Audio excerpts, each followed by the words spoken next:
On your knees, now. I dropped, started scrubbing. The nobles laughed behind me. Silk dresses, gold jewelry. I wore rags. Glass shattered, wine spilled everywhere. My cousin pointed.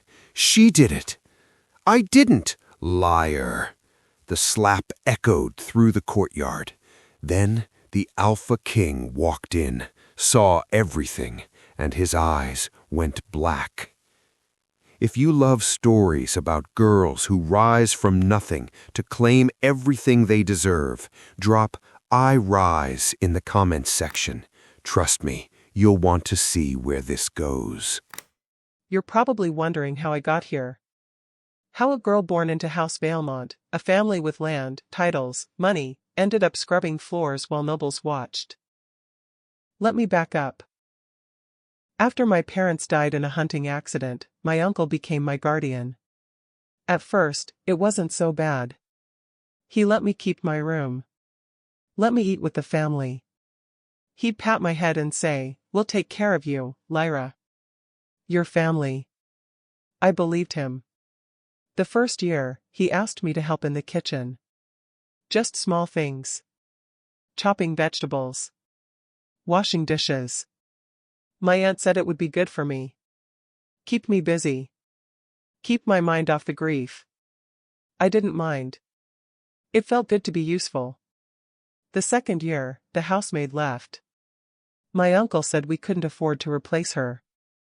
He asked if I could take over some of her duties. Sweeping. Dusting. Making beds. I said yes. What else was I going to say? By the third year, all the servants were gone. I replaced every single one of them. Cooking. Cleaning. Laundry. Scrubbing floors while my cousins got dressed for parties. Hauling water while my sisters practiced piano in the music room. I moved out of my bedroom. My aunt said my cousins needed the space. She put me in a storage room under the stairs. No window. Barely big enough for the thin mattress they gave me. I stopped eating with the family. Started eating whatever they didn't finish. I stopped having lessons. My sisters got tutors. I got a mop and bucket. Nobody asked if I was okay with this. Nobody asked if I was tired. They just told me what to do, and I did it. Because what else was I supposed to do? Leave? With no money, no skills, nowhere to go? I learned not to complain. Complaining only made things worse. Made my uncle's face go red. Made my aunt's voice go sharp. So I stayed quiet. I stayed small.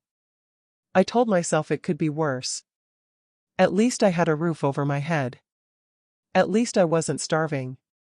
But some nights, lying on that thin mattress under the stairs, I'd think about the other girls my age in the village. The ones who got married. The ones who worked in shops and kept their own wages.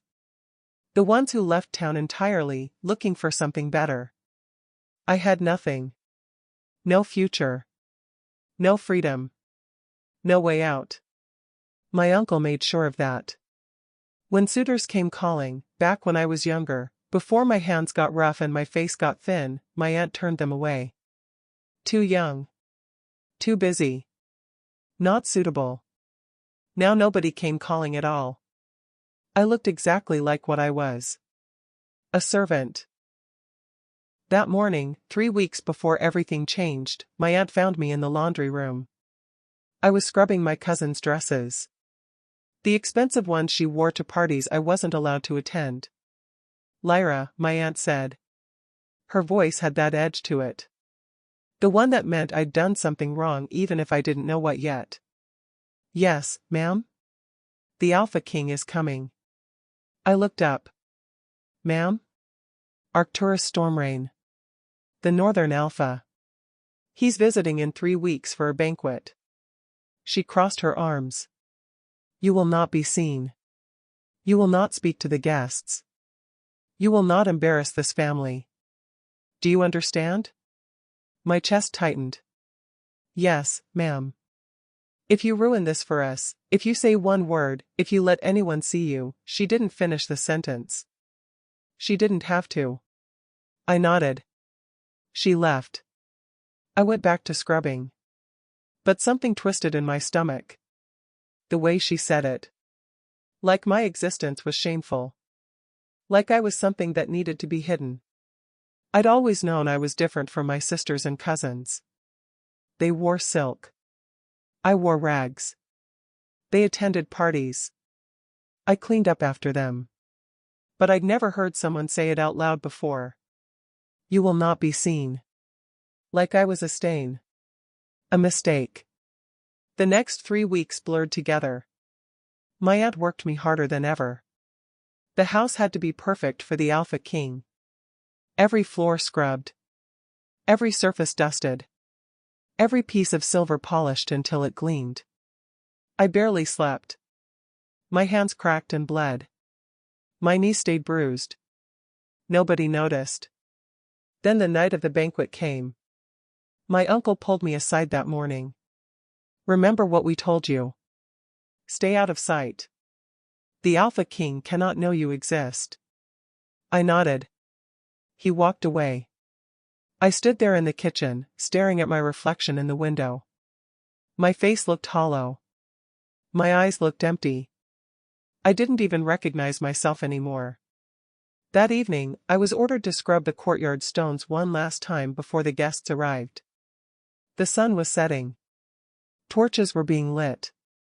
Nobles were already gathering inside the great hall. I filled my bucket with cold water. Got down on my knees. Started scrubbing. My aunt watched from the doorway. Faster, Lyra. The Alpha will be here any moment. I scrubbed faster. That's when I heard the crash. A servant, one of the ones hired just for tonight, dropped a wine jug. It shattered. Red liquid splashed across the pale stones I'd just cleaned. My cousin Alara gasped. Pointed at me. Lyra did it. Lyra did it. I opened my mouth to say I hadn't even been near the jug. Hand shoved me down. I hit the ground hard. My palm scraped against the stone. My knee slammed into the wet puddle of wine. The nobles gasped. Then they laughed. I could hear them whispering. Pointing. Of course it was her. Clumsy thing. Why is she even out here? My aunt's voice cut through the noise. Lyra. Clean it up. Now. I reached for the brush with shaking hands. The wine was everywhere. Spreading across the stones like blood. On your knees, my aunt snapped. Where you belong. I was already on my knees. I started scrubbing. The bristles caught on the rough stone.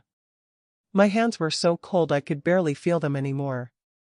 Behind me, the nobles kept talking. Kept laughing. Nobody asked if I'd actually done it. Nobody ever asked. I kept my head down. Focused on the stain. If I just stayed quiet, if I just cleaned fast enough, they'd get bored and leave. But they didn't leave. The air changed. I don't know how else to describe it. 1 second, the courtyard was full of noise, laughter, whispers, the crackling of torches. The next second, everything went quiet. Not a normal quiet. An unnatural quiet. Like the air got thicker.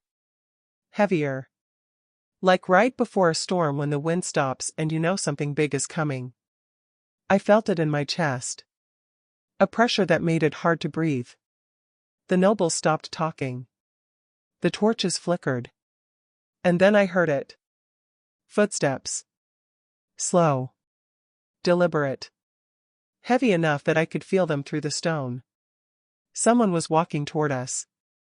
No, not walking. Moving with the kind of presence that made everyone else freeze. I didn't look up. I kept scrubbing. But my hands were shaking so badly now that the brush kept slipping. The footsteps stopped. Right in front of me. A shadow fell over the stones. Big enough to block out the torchlight. I stared at his boots. Worn leather. Fur trim at the edges. Mud caked along the soles like he'd walked a long way to get here. The silence stretched. Then he spoke. "Why is she kneeling?" His voice was low. Calm. But it carried across the entire courtyard like he didn't need to raise it. Nobody answered. I didn't dare move. I asked a question. His tone didn't change. Didn't get louder. But every single noble in that courtyard went completely still. My uncle cleared his throat. Alpha King Stormrain. We're honored by your. Why, the Alpha King repeated, slower this time, is she on the ground? I need to know, do you think Lyra should have stayed silent, or was speaking up the bravest thing she could have done? Because what happens next changes everything. Drop your thoughts below. My uncle laughed. That nervous laugh he used when he was trying to smooth over something awkward. She spilled wine, Your Majesty. She's cleaning up her mess. Silence. Then the Alpha King said, Did she? Yes. Of course. My niece saw. I'm asking her. The pressure in my chest got worse. My heart was pounding so hard I thought everyone could hear it. He was talking about me. To me. Nobody ever asked me anything. I could feel everyone staring. My aunt. My uncle. My cousins. All the nobles who'd been laughing seconds ago. My mouth was dry. My hands were shaking. But I looked up. And I saw him. Arcturus Stormrain. The Alpha King of the Northern Pax. He was tall. Taller than any man I'd ever seen. Broad-shouldered. Wearing dark armor under a fur-lined cloak that looked like it had seen 100 battles. His face was hard. Scarred along one cheekbone. His eyes were gold, not brown, not amber, but actual gold, and they were locked on me. Not on my uncle. Not on the nobles. On me. Did you spill the wine? He asked. His voice was quieter now. Almost gentle. But it still carried that weight. That command. I swallowed hard. No. My voice came out shaky. Barely a whisper. But I said it. I didn't spill anything. For the first time in 11 years, I said something that wasn't yes, ma'am, or I'm sorry. The courtyard went silent again. My uncle's face turned red. Lyra, don't. She's lying, my cousin Alara said quickly. I saw her. Enough. One word from the Alpha King. That's all it took. Everyone shut up. He looked at me. Really looked at me. Like he could see past the dirt on my face and the rags I wore. Like he could see something nobody else had bothered to look for. Stand up. I blinked. What? Stand up, he repeated. Not angry. Not impatient. Just firm. I tried. I really did. But my knees were so stiff from kneeling, and my hands were so numb, and I was shaking so badly that I couldn't. His hand reached down. Warm. Strong. Steady. He gripped my arm, not rough, not gentle, just careful, and pulled me to my feet. The second his skin touched mine, something happened. I don't know how to explain it. It felt like lightning. Like touching something electric. Like every nerve in my body woke up all at once. I gasped. His eyes widened. His grip tightened, just for a second, and I saw something flash across his face. Shock. Recognition. Something I couldn't name. He inhaled sharply. Like he was catching a scent. His whole body went rigid. For a long moment, he just stared at me. His hand still on my arm. His eyes locked on mine. The gold in his eyes seemed to glow brighter. Then he blinked. Released me. Stepped back. But he didn't look away. What's your name? He asked. My throat was tight. Lyra. Lyra, he repeated. Like he was testing how it sounded. My uncle stepped forward. Your Majesty, I apologize for the disruption. My niece is... Your niece. The Alpha King's voice went cold. This is your niece? Yes. She's useful. She helps around the house. Useful. The Alpha King looked at my uncle like he was something disgusting stuck to the bottom of his boot. She's family, and you have her scrubbing floors while nobles watch? My uncle's face went pale. It's not. Enough. The Alpha King turned back to me. His expression softened. Just slightly.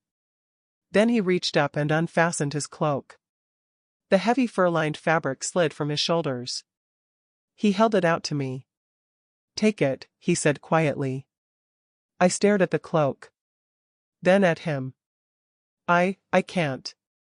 Take it. My hands moved before my brain caught up. I reached out. The fabric was warm. Heavy. It smelled like leather and pine and something wild. He draped it around my shoulders. The weight of it settled over me like armor. The nobles gasped. My aunt made a strangled sound. The Alpha King looked around the courtyard. At all the nobles who'd been laughing at me minutes ago. This woman, he said, his voice carrying to every corner of the courtyard, is under my protection now. The cloak was warm. That's the first thing I noticed. After years of being cold water, cold floors, cold storage room, the weight of it around my shoulders felt like being wrapped in sunlight. I pulled it tighter. The Alpha King was still staring at the nobles. At my uncle. His face was calm, but there was something underneath that calm. Something sharp. Controlled. Waiting to break loose. My uncle cleared his throat. Your Majesty, I think there's been a misunderstanding. Lyra is family. We've taken care of her. By making her scrub floors? The Alpha King's voice was quiet. Too quiet. By keeping her in rags while your daughters wear silk. She's comfortable. She has a home. Where does she sleep? Silence. My uncle's face went red. That's a family matter. Answer the question. The command in his voice made my uncle flinch. Made all the nobles take a step back. She has a room. Under the stairs. A storage room. The Alpha King didn't phrase it as a question. My uncle didn't answer. The Alpha King looked at me. Is that true? I nodded. My throat was too tight to speak. He turned back to my uncle. And when he spoke again, his voice wasn't calm anymore. It was a growl. She belongs to no one. The sound that came out of him wasn't human. It was deeper. Rougher. It vibrated in my chest like thunder. The nobles stumbled backwards. My aunt grabbed my uncle's arm. Even the torches seemed to flicker lower. My uncle opened his mouth. Closed it. Opened it again. Your Majesty, please. Touch her again, the Alpha King said, each word deliberate, and I will consider it an act of war. Nobody moved. Nobody breathed. Then the Alpha King turned to me. His expression softened. Just slightly. Come with me. 2 words. That's all it took to change my entire life. But I didn't move.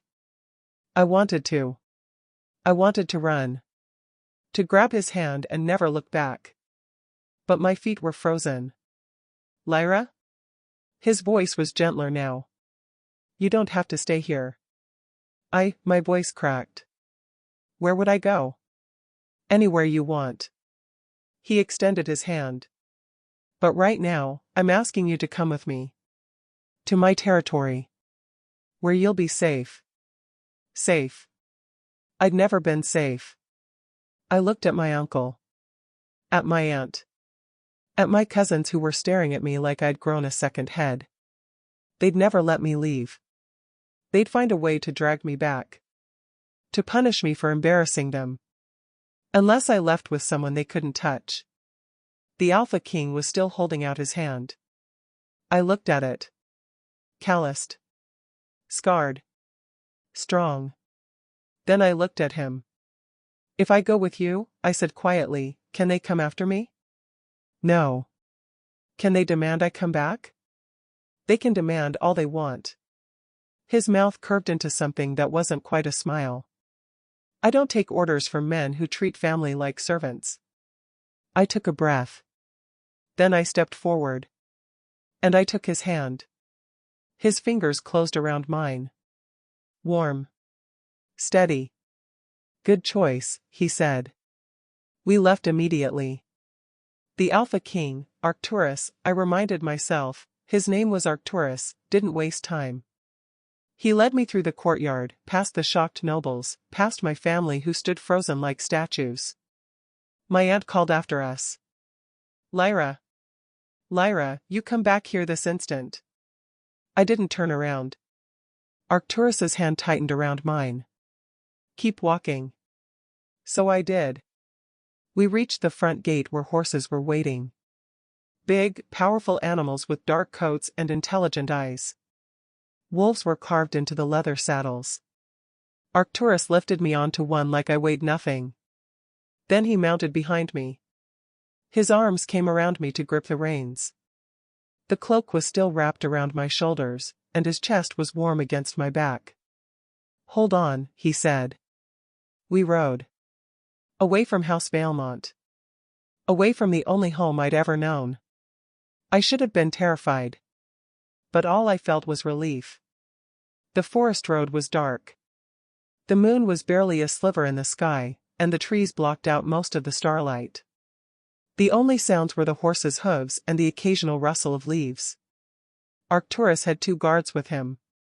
They rode ahead, scanning the trees like they expected trouble. How far is your territory? I asked quietly. 2 days' ride. His voice rumbled through his chest. I could feel it against my back. We'll stop at an inn tonight. An inn. I'd never stayed at an inn before. I'd never been anywhere before. Are you afraid? He asked. I thought about it. I don't know what I am. That's honest. We rode in silence for a while. The forest got darker. Denser. The trees pressed in on both sides of the road. One of the guards raised his hand. We stopped. What is it? Arcturus's voice changed. Got sharper. Movement in the trees, the guard said. East side. Arcturus went still. His body tensed behind me. Then I heard it. A low growl. Not from him. From the forest. Get down, Arcturus said.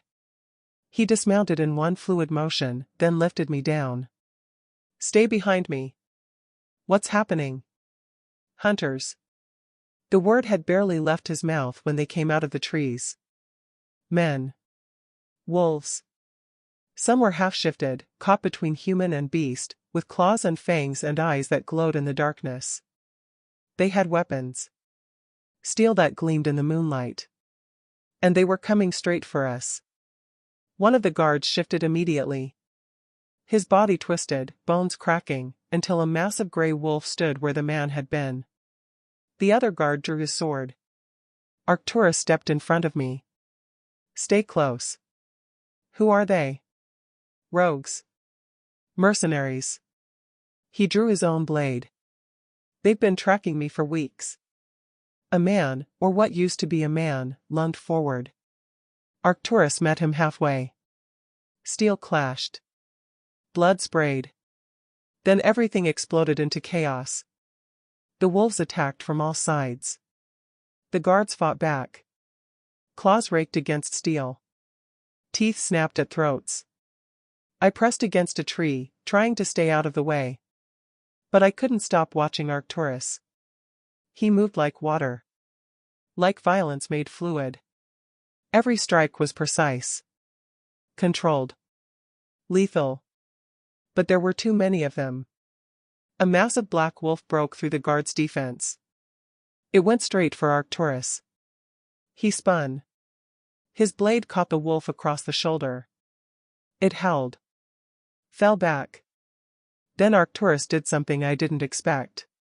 He dropped his sword. His body convulsed. Bones cracked. Shifted. His armor fell away as his form changed. And then he wasn't a man anymore. He was a wolf. The biggest wolf I'd ever seen. His fur was dark as midnight. His eyes still glowed gold. He was massive, twice the size of the rogue's, with fangs as long as my fingers. He let out a roar that shook the trees. Then he tore into the attackers. It was brutal. Fast. Terrifying. I'd never seen anything like it. One of the rogues broke away from the fight. Headed toward the horses. No, toward me. I saw the blade in his hand. Saw the way his eyes locked on me. I tried to run. He was faster. He raised the blade. I screamed. Arcturus came out of nowhere. He hit the rogue mid-strike, jaws closing around the man's arm. The blade went flying. But not before it changed direction. Not before it buried itself in Arcturus's side. He let out a yelp, sharp, pained, and stumbled. Blood soaked into his dark fur. The rogue fell, screaming, clutching his mangled arm. Arcturus shifted back to human form. Collapsed to one knee. His hand pressed against the wound in his side. Blood poured between his fingers. Something snapped inside me. Not fear. Rage. This man, this Alpha King who didn't even know me, had just taken a blade meant for me. The rogue was still on the ground. Still screaming. I saw the dagger. The one that had been knocked from his hand. I grabbed it. My hands were shaking. My whole body was shaking. But I didn't hesitate. I drove the blade into his leg. He screamed louder. Tried to grab me. I twisted the dagger. He went down hard. One of the guards finished him. The fight was over as quickly as it started. Bodies littered the ground. Some were dead. Some were dying. The survivors had fled back into the trees. I dropped the dagger. Stared at my hands. They were covered in blood. Lyra. Arcturus's voice was strained. Weak. I ran to him. He was still on one knee. Still bleeding. His face was pale. You're hurt, I said. My voice sounded strange. Distant. I'm fine. You're bleeding. I've had worse. He tried to stand. Stumbled. I caught him. Or tried to. He was too heavy. Too big. We both went down. He ended up sitting against a tree, breathing hard. The wound in his side was deep. The blood wasn't stopping. You need a healer, I said. We're 2 days from home. Then we need to stop the bleeding. I tore a strip from the bottom of my dress. Pressed it against the wound. He hissed in pain. Sorry, I muttered. Don't be. His hand covered mine. You saved yourself back there. You saved me first. That's different. Why? He looked at me. Really looked at me. His eyes were still gold, even in human form. Even pale and bleeding. Because you matter, he said quietly. My throat tightened. Nobody had ever said that to me before. One of the guards approached. Alpha. We need to move. There might be more. Arcturus shook his head. I can't shift again. Not with this wound. Then we'll ride. You should leave, Arcturus said. It took me a second to realize he was talking to me. What? Go. His voice was rough. They were after me. Not you. If you leave now. No. Lyra. I said no.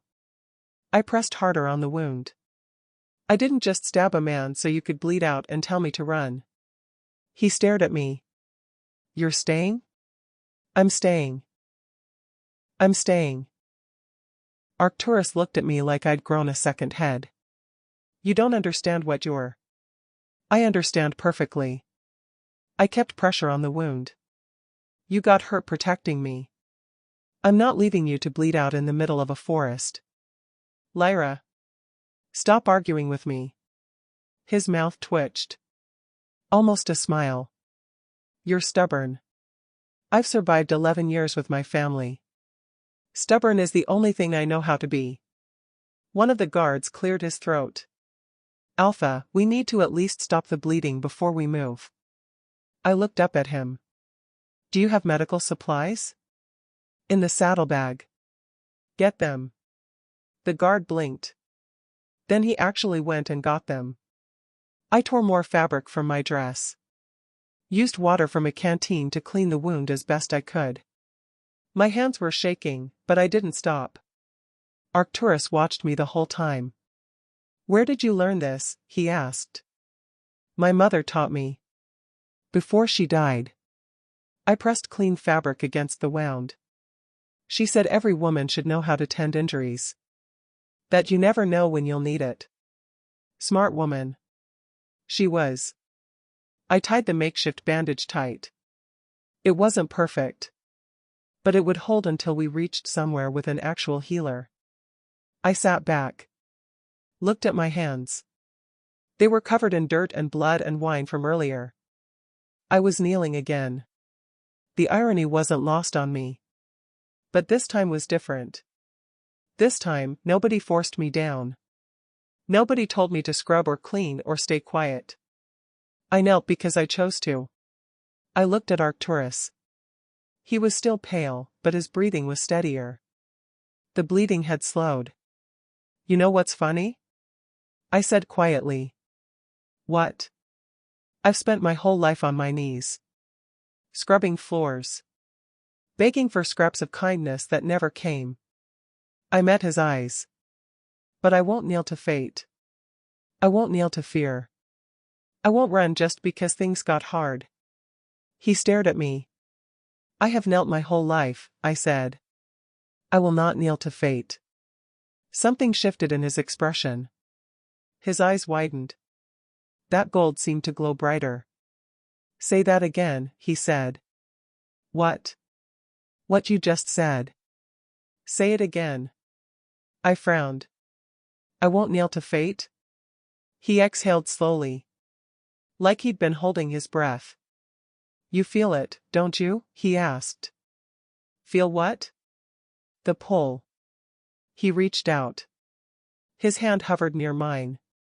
When I touched you earlier. In the courtyard. You felt something. I had. That lightning.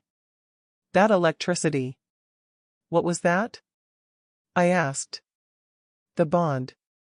He lowered his hand. The mate bond. I blinked. Mate bond? It's rare. Even among wolves. He leaned his head back against the tree. When two souls recognize each other. When they're meant to, he paused. It's hard to explain. Try. He looked at me. You're my mate, Lyra. My Luna. The bond recognized you the moment I touched you.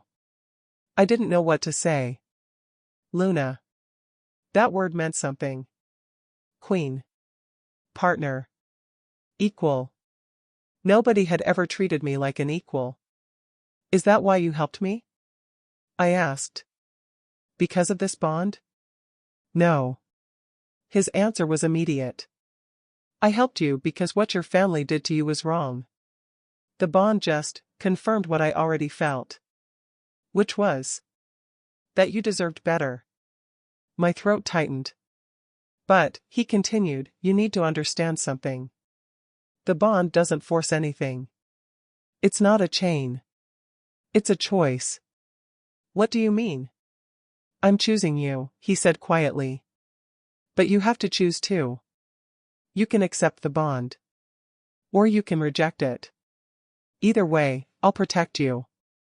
I'll give you a place in my territory. You'll be safe. I stared at him. He was giving me a choice. Nobody had ever given me a choice before. What happens if I accept it?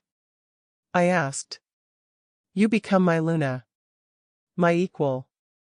You'd rule beside me. The pack would answer to you as much as they answer to me. And if I reject it? Then you're still under my protection. But the bond fades. And we both feel. He trailed off. Empty. For a while. I looked down at my hands again. At the blood and dirt. 24 hours ago, I was scrubbing floors. Being blamed for things I didn't do. Sleeping in a storage room. Now an Alpha King was telling me I could be his Luna. It didn't feel real. Here's what I need to know. If someone offered you power after a lifetime of powerlessness, would you trust it? Or would you wonder what the cost was? Because Lyra's next choice changes everything. Let me know in the comments. Can I ask you something? I said. Anything. Why me? I looked up at him. You're an Alpha King. You could have anyone. Why would the Bond choose me? Because Bonds don't care about titles or status. He held my gaze. They care about souls. And yours. He paused. Yours is stronger than you know. I'd never thought of myself as strong. But I'd survived 11 years of being invisible. Of being used. Of being treated like I didn't matter. Maybe that was a different kind of strength. If I accept this, I said slowly, I'm choosing myself first. Not you. Not the Bond. Me. He smiled. A real smile this time. Good. Good? If you chose me because you felt obligated, I wouldn't want it. Choose yourself. Always choose yourself. I took a breath. Then I reached out and took his hand. The lightning was back. Stronger this time. Like touching a live wire. But I didn't let go. I choose myself, I said. And I choose you. The bond ignited. I felt it in my chest. A warmth that spread through my whole body. Like being wrapped in sunlight after years of cold. Arcturus's eyes glowed brighter. He squeezed my hand. Welcome home, Luna, he whispered. We rode through the night. Arcturus was too injured to shift, so he rode with me again. His arms around me. His chest against my back. But this time I felt the bond humming between us. A constant awareness of him. His heartbeat. His breathing. The warmth of his skin. It was strange. But not unwelcome. The guards rode ahead, constantly scanning for threats. But we didn't encounter any more rogues. As dawn broke, we crested a hill. And I saw it. Storm Rain territory. It was massive. A fortress carved into the mountainside, surrounded by forest and waterfalls. Wolves moved through the trees. Dozens of them. Hundreds. That's your home? I breathed. Our home, he corrected. As we rode closer, I felt them. The wolves. They stopped. Turned. Stared. Not at Arcturus. At me. They could sense the bond. By the time we reached the gates, a crowd had gathered. Wolves in human form. Wolves in beast form. All watching. I'd never felt so exposed. Arcturus dismounted. Then he lifted me down. His wound was still bleeding through the bandage. He needed a healer. But he didn't move toward the fortress. He turned to the crowd. Pack, he said. His voice carried across the gathered wolves. I have an announcement. Silence fell. He reached for my hand. Pulled me forward. I wanted to hide. To run. To disappear like I'd learned to do my whole life. But his hand was steady. Warm. This is Lyra, he said. And she is my mate. Gasps rippled through the crowd. She is your Luna. More gasps. Whispers. Some wolves dropped to one knee. Arcturus looked at me. Are you ready? For what? An older woman stepped forward. She was tall, gray-haired, with kind eyes. She carried something wrapped in cloth. She unwrapped it. A crown. Not gold or jewels. Simple silver, woven with wolf motifs. She held it out to Arcturus. He took it. Then he turned to me. Lyra, he said quietly. Will you accept this crown? Will you stand as Luna of the Northern Pax? I looked at the crown. Then at the crowd. Then at him. 24 hours ago, I was invisible. Now, hundreds of eyes watched me. I could reject this. Walk away. Be safe and hidden and small. Or I could step forward. I chose forward. Yes, I said. Arcturus placed the crown on my head. It was lighter than I expected. But it felt like it weighed the world. The crowd erupted. Some cheered. Some howled. The wolves in beast form threw back their heads and sang. And then, one by one, they bowed. Every single one of them. I stood there in borrowed clothes, with dirt under my nails and blood on my hands and a crown on my head. And for the first time in my life, I didn't feel invisible. Arcturus leaned close. Breathe, Luna. I exhaled slowly. Is it always like this? I whispered. No. He smiled. Usually there's more ceremony. But we're doing this the fast way. Why? Because word spreads fast in the wolf territories. His expression grew serious. And I wanted to make it official before. A guard interrupted. Alpha. A messenger just arrived. From House Valemont. My stomach dropped. Arcturus's jaw tightened. What do they want? They're demanding the girl's return. The guard glanced at me. They say she was taken unlawfully. They're threatening to petition the council. The crowd went silent. Arcturus looked at me. Then at the crown on my head. Then back at the messenger. Tell them, he said, his voice carrying across the entire courtyard, that Lyra is not a girl. She is Luna of the Northern Pax. And if they wish to petition the council, they can do so at their own risk. He paused. But they should know, any threat to her is a threat to me. And I don't respond to threats kindly. The messenger bowed. I'll relay the message, Alpha. He left. I looked at Arcturus. They're going to come, aren't they? Let them try. He squeezed my hand. You're home now. And I protect what's mine. The first 3 days were the hardest. Not because anyone was cruel. Not because I was expected to scrub floors or stay invisible. But because everyone looked at me. Every wolf I passed bowed their head. Called me Luna. Waited for my approval or my orders or my presence. I didn't know what to do with that. I'd spent 11 years learning how to disappear. How to make myself small and quiet and forgettable. Now I was supposed to be seen. It felt wrong. Like wearing someone else's skin.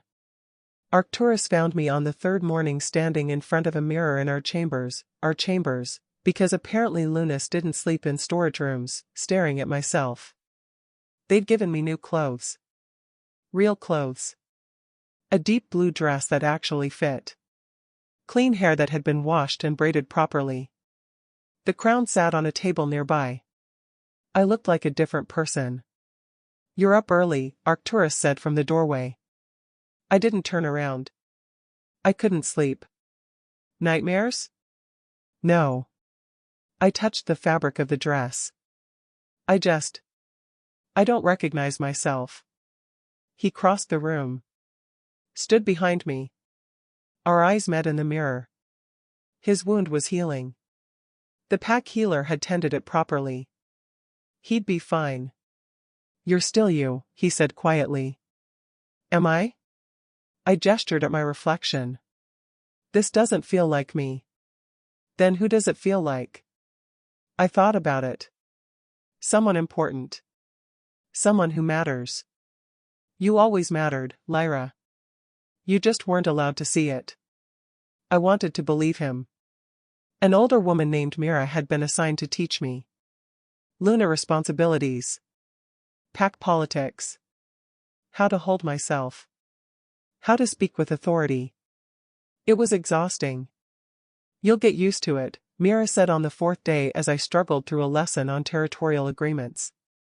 Every Luna feels overwhelmed at first. Did you? I asked. She smiled. I wasn't Luna. But I trained 3 of them. And yes. They all felt exactly like you do now. That helped. A little. Arcturus never pushed me. Never demanded I act a certain way or learn faster or be someone I wasn't. He just existed beside me. Steady. Patient. On the 5th day, he found me in the library. I'd been reading about pack history. Trying to understand this world I'd been thrust into. You don't have to learn it all at once, he said. I feel like I do. I closed the book. Everyone's watching me. Waiting to see if I'm good enough for this. You're already good enough. How do you know? Because you chose to stay. He sat across from me. You could have run when the rogues attacked. You could have rejected the bond. You could have asked me to take you somewhere far away where you'd never have to be Luna. He leaned forward. But you didn't. You stayed. You fought. You chose this. He held my gaze. That's what makes you good enough. I wanted to argue. To list all the ways I wasn't ready. But he looked so certain. Maybe he saw something in me I couldn't see yet. On the 7th day, they arrived. I was in the great hall when a guard rushed in. Alpha. Luna. There's a party at the gates. From House Valmont. My stomach dropped. Arcturus stood immediately. How many? 5. Lord Valmont, his wife, and 3 others. My uncle. My aunt. Probably my cousins. They'd actually come. Arcturus looked at me. You don't have to see them. Yes, I do. Lyra. If I hide now, they'll think they can intimidate me. I stood. My legs felt shaky. I need to face them. He studied me for a long moment. Then he nodded. Mira, he called. She appeared from somewhere in the hall. Yes, Alpha? Prepare the throne room. And bring the Luna's formal attire. Mira smiled. Like she'd been waiting for this. Of course. They dressed me in gold. A gown that caught the light. Heavy fabric that felt like armor. The crown placed carefully on my head. Mira stepped back. You look like a queen. I looked in the mirror. I didn't just look like a queen. I looked like someone who could command a room. Remember, Mira said quietly. You outrank them now. They're in your territory. Your domain. I took a breath. I'm ready. The throne room was massive. High ceilings. Stone walls carved with wolves. Banners hanging from the rafters. And at the far end, 2 thrones. Arcturus sat in one. Calm. Composed. Every inch the Alpha King. I walked toward him, and the wolves lining the hall bowed as I passed. I climbed the steps. Sat beside him. Equal. The doors opened. My family walked in. My uncle led them. His face was red. Angry. My aunt looked furious. My cousins looked confused. They stopped halfway down the hall. Stared. I don't think they recognized me at first. Lord Valmont, Arcturus said. His voice echoed through the hall. You requested an audience. My uncle tore his eyes away from me. Yes. Your Majesty. We've come to collect our niece. Your niece? Arcturus's tone was flat. You'll have to be more specific. Lyra. My uncle's voice was sharp. The girl you took from our estate. I didn't take anyone. Arcturus leaned back. She left of her own free will. She's not of sound mind to make that decision. Careful. The single word cut through the hall like a blade. You're in my territory now. And that's my Luna you're speaking about. My uncle's face went pale. Your Luna? Yes. Arcturus looked at me. Perhaps you'd like to address this, my lady? My heart was pounding. But I stood. The wolves in the hall watched. Silent. Waiting. I looked at my uncle. At my aunt. At my cousins who'd laughed while I scrubbed floors. And I felt nothing. No fear. No anger. No pain. Just emptiness where they used to matter. You came all this way, I said quietly. My voice carried. Stronger than I expected. Why? To bring you home, my uncle said. Where you belong. Home. I repeated the word. Tasted it. You mean the storage room under the stairs? He flinched. Or do you mean the kitchen where I worked from dawn until midnight? Or maybe the courtyard where you let nobles watch me scrub floors for entertainment? Lyra, we provided for you. You used me. My voice didn't rise. Didn't shake. You took a child who'd lost her parents and turned her into unpaid labor. You dismissed your servants and made me replace them. You fed me scraps and gave me rags and told me I should be grateful. My aunt stepped forward. You ungrateful girl. After everything we did. Everything you did? I descended one step.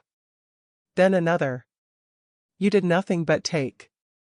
And now you want me back because without me, who's going to clean your house? Silence. My uncle's jaw tightened.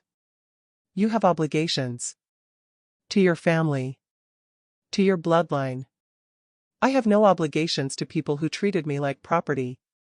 You can't just. I can. I stopped 3 steps above them. Close enough to see their faces clearly. I'm Luna of the Northern Pax. I outrank you. I outrank everyone in your pathetic little estate. My aunt's face went red. How dare you speak to us? How dare you? My voice finally rose. Just slightly. How dare you come here and demand anything from me? How dare you stand in this hall and claim I owe you something? I looked at each of them. This is my home, I said. These are my people. And you have no power here. Arcturus stood. Descended the steps until he was beside me. His presence filled the room. Heavy. Absolute. Lyra has made her position clear, he said. But allow me to make mine clear as well. He looked at my uncle. She is under my protection. Any attempt to reclaim her, coerce her, or harm her will be considered an act of war against the Northern Pax. His voice dropped. And I promise you, Lord Valemont, you do not want to go to war with me. The wolves in the hall growled. Low. Threatening. My uncle took a step back. She is my Luna, Arcturus continued. My mate. My equal. Any insult to her is an insult to me. He paused. Now get out of my territory before I forget I'm supposed to be diplomatic. They left. Quickly. Scrambling over themselves to reach the doors. I watched them go. And I felt light. Like a weight I'd been carrying for 11 years had finally lifted. The doors closed. Arcturus looked at me. Are you all right? I thought about it. Yeah, I said. I think I am. That night, I stood on the balcony outside our chambers. The moon was full. The pack was settled. Everything was quiet. Arcturus found me there. "Can't sleep again?" he asked. "No. I just wanted to look at this." I gestured at the territory spread below us. "All of it." He stood beside me. "Having regrets?" "No." I turned to face him. "I was just thinking about how different everything is." "Different how?" "A month ago, I was scrubbing floors. Eating scraps. Sleeping under stairs." I looked at my hands. They were healing. The calluses fading. I thought that was all I'd ever be. "And now?" "Now I'm Luna." I laughed. It sounded strange. "I'm married to an alpha king. I have people who bow when I walk past. I have a voice that people actually listen to." "You always had a voice," he said. "You just weren't allowed to use it." Maybe he was right. I'd spent so long being quiet. Being small. Being invisible. But I wasn't invisible anymore. I looked at the crown sitting on the table inside. At the gold dress hanging in the wardrobe. At the life I'd somehow stumbled into. "Thank you," I said quietly. "For what?" "For seeing me. When everyone else looked right through me." He took my hand. "You were always worth seeing, Lyra. Always." I squeezed his hand. Once, I'd scrubbed floors while others stood above me. I'd knelt until my knees bled. I'd stayed silent while people laughed. I'd been invisible in my own home. But now? Now the world bowed. And I stood unbroken. If Lyra's story made you feel something, if you've ever been underestimated, overlooked, or treated like you didn't matter, drop a comment below telling me what moment hit you hardest. Was it when she finally confronted her family? When Arcturus first protected her? When she chose to stay and fight? I want to hear from you. And if you love this story, subscribe to Seraphina's romance stories because we have so many more tales of women who refuse to stay small. What time are you watching this? Let me know below. If you stayed till the end, thank you. You didn't have to, but you did. And that means everything to us at Seraphina's Romance Stories. I have to be real with you. The algorithm isn't pushing our videos the way it used to. We need your help. If this story moved you, if Lyra's journey from kneeling to ruling made you feel something, please don't just close the tab. Comment below, like this video, share it with anyone who needs to hear a story about rising up. Your friends, your family, your WhatsApp status, anywhere. Tell the algorithm this matters. That's the only way YouTube will show it to more people. The whole team here is begging you. We create these stories for you, and we can't reach others without your help. Thank you for being here. May you always know your worth and never settle for less. See you in the next one.